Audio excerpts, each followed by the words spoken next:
Hansen to a really, these are great musicians. It was Dick Clark's, road band. In other words, if any of you remember that time, they used to have the Dick Clark Cavalcade of Stars, and Jimmy Ford was their road band. In other words, backed up all the artists. And Walt, the band consisted of two horns, Jimmy Ford on trumpet, and Walter Perezader on saxophone. Terry Cathey was the bass player, and a guy by the name of Mike Sistak, the guitar player. And it was a great band. I mean, all of a sudden, man, I was playing with some real cats. They were all older than me. They were all like they all talked like beatniks, at least I thought. So they that's Hitman Groovy out of sight. And I'm like looking at them like, they talk. You know, I was like a stranger in a strange land. I mean, I was really out of my element. But Walt and Terry really embraced me. Terry especially. The first time I met him, we used to travel. We used to drive around in a Cadillac hearse, candy apple red Cadillac hearse. And I thought, man, was that cool. It was an older one, And I remember the first time I met Terry, I mean, we were going to one of our first gigs, and Terry, nice to meet you, and he burps in my face. He just had garlic bread. Nice to meet you. I mean, these guys were just, and Walter was smoking a cigarette with his feet. He had kind of long, hair. It wasn't hippie long. It was like beatnik long. It was really cool. And then, okay, you meet Walt and you meet Terry in this era, and then eventually you form the Missing Links and Club Band, and it runs its course. The three of you go, hey, we're gonna put together the best damn band in the world, and you begin to search for talented musicians in the era, and you called Chicago. The first name of Chicago was? Good. No. The Big Thing. The Big Thing. The Big Thing. But in Chicago, we had an Italian manager, and he said he was managing a rival band called the Mob, and I think he basically wanted to control us because he knew we were going to be great. And we said, "What's our name?" He said, "Top Banana." And we said, "We don't like that name." He said, "Okay, the Big Thing," because in Chicago they say this, that, these, and those, and things. And we said, "We're not crazy. We like that name." He said, "Okay, it's the Big Thing. That's what we're going to be, the Big Thing." So we're stuck with this name. I mean, you imagine being called the Big Thing? The Big Thing. What does that mean? It was true for some of us and not so true for others. I didn't get into that like Keith Richards did, from what I did. So we have this shitty name. We've got a great band, but a terrible name. I mean, the Big Thing. I hated that name. And we hated it, but this guy. So finally we traded one Italian for another, bigger Italian, and he said, "Okay, I'll get you away from this guy, because this guy was not good for us, and it just was a mistake kind of going with him." So, Walter found James Pankow at DePaul University, where Walter was about to get a degree in clarinet. Terry, like I said, Terry was a bass player in two bands, and he agreed to stay on and forego going to the West Coast with the band that James William Gerso, our eventual producer, signed, called the Illinois Speed Press, and stay with us and play guitar. And it was great. I was able to hold on to my two musical soulmates because I really felt that was my salvation, and I already realized I did not want to go back to the corner, So we found Robert Lamb, whose cousin at that time, his name was Bobby Charles, like Ray Charles. He played a Wurlitzer piano, and he was from the south side of Chicago, and we had, like I said, James Pankow. Lee Loughnane was rooming with Terry. They were living in an apartment together, and he was a fine trumpet player. And that was the original band, was 6-piece. And we decided we wanted no front men. We wanted anybody dancing out in front of us. This was going to be serious music, and you had to dedicate your life to this band. And there was no. We'd been. The problem is, and I know you've all had. Anybody who's ever been in a band, if it just takes one guy to not be into it or be a flake, and it ruins the whole thing. So that was the creed of the band. Is this had to be your life, and this was going to be. I mean, it wasn't more important than your kids or your mom and dad, but almost, okay? And that's the way the band was treated from that point on, and it was necessary to be successful. And it wasn't even so much about being successful, because we had no idea of the kind of success we were going to attain. It was just about being great, being as good as you possibly can, and doing music as good as you possibly could do it, and not having to compromise. And so here's what Danny says in his book, that he sat down the first day Chicago was formed. He says, listen, I told you guys, everyone has been involved in bands that have gone nowhere and had a great deal with being treated like shit by the other members of the band. We've seen big egos take over and ruin groups. Well, this band isn't about any of that. It's about the music. Everything will be done with a democratic vote. I say we make a pact right now that no one is ever going to be fired from this group. You either quit or you die. And 22 years later, it lasted for 23 years. 23 years. Yeah. They stuck together. Okay.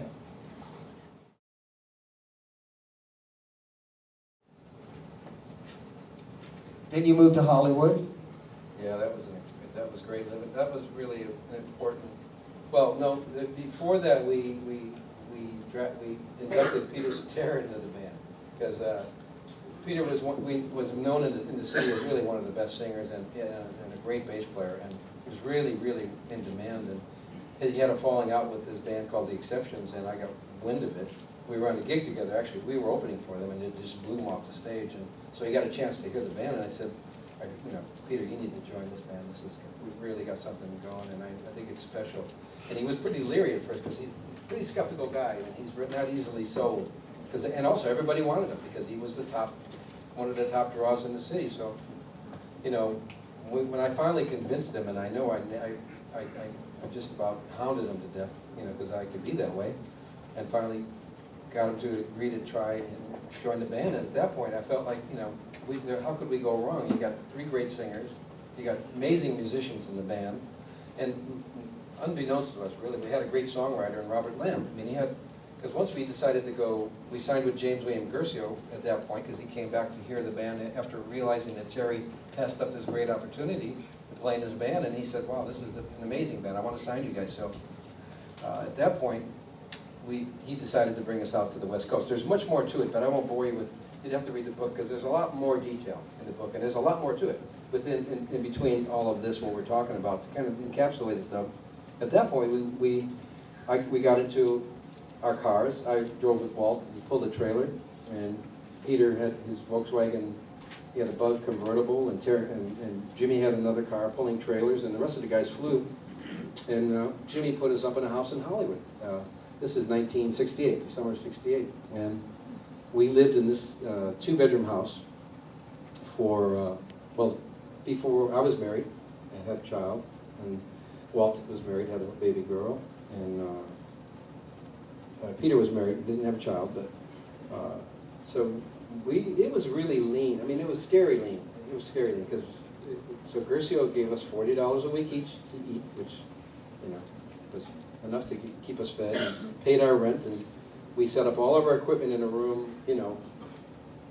Maybe from this chair, from that first row back to here, all of us in this one 2-bedroom house, seven guys in a 2-bedroom house for 6 months, and formulated Chicago Transit Authority, CTA, the first album, and really, I think that's where the band culture really took shape.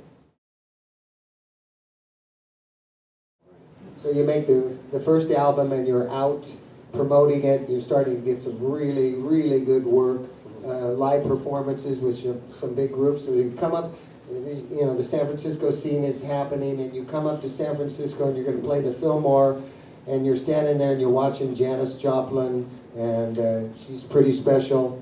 And tell me about that story. There's a lot of great stories about famous people. That's the first encounter with Janis, the first one. Okay, there's even more to that story, and I'm going to include it because it's the first time we played San Francisco, your neck of the woods, so to speak, and it was during the hippie era, really, and it was Santana and CTA opening for Janis, right? So I'm going to add a little more to the story because it's pretty interesting, my first meeting with Carlos. So anyways, Carlos comes running backstage, Danny, can you play the blues?